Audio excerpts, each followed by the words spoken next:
We all want to be creative, and in this video I'm going to break down 10 principles and strategies that if you can focus on these, you will start not just building but revealing your own creative capacity and building that creative courage so that you can take on the world and solve interesting problems. So stick with me, we're going to deep dive into the 10 principles of Educated by Design starting right now.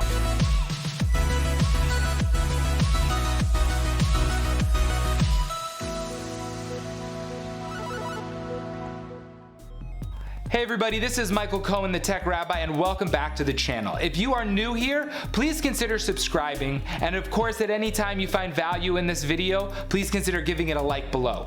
We talk about a lot of things on this channel. We talk about technology, ways to use technology to get things done. We talk a lot about design, and I think that that falls under this doing part of creativity that sometimes gets lost in the true definition of what creativity is, and it is the thought process that goes into coming up with solutions to solve the problems that you face. And so this can manifest in so many different ways besides creating art or creating design, creating media. It's about that way that you think, that you start to do, and right now we are going to get into the principles of Educated by Design. The book that I published, the link in the description below for you to get a copy, as well as the study guide. Now, it's not a study guide like it's a test. It's a study guide that's gonna help you dig deeper and to just be a little bit more conscious of not just my thought process, but actually the thought process of about 45 people that helped me peer review this after they read the book. So let's get going. Number 8, creativity is a hands-on experience. If you are a young person right now, you need to get your hands dirty creating, using cardboard, duct tape, creating prototypes, paper prototyping. You should be creating things with circuitry. You should be creating little robots, whatever you can do.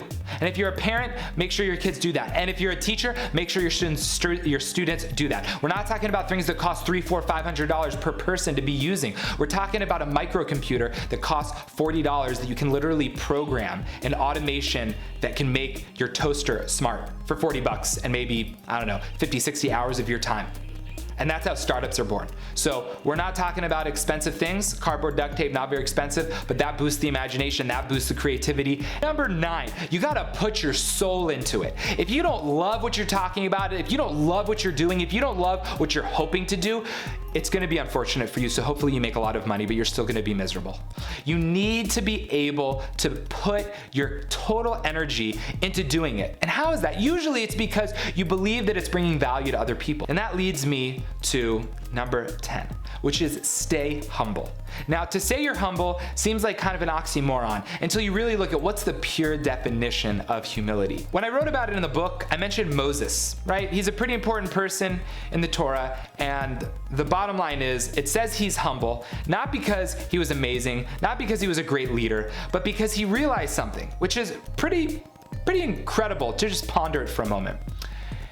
If you believe that you have skills and gifts, you should also believe that if somebody else had those skills and gifts, but lacked your flaws, they would do a better job.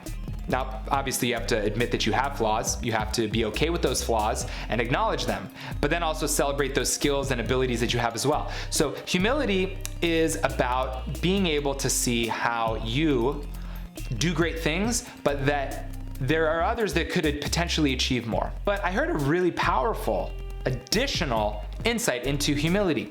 Humility is not about thinking of yourself less. It's about thinking of others more. So if you're always focused on my skills and my gifts and my abilities and my talents are to help others, to improve the lives of others, so then that humility is going to deflate your ego.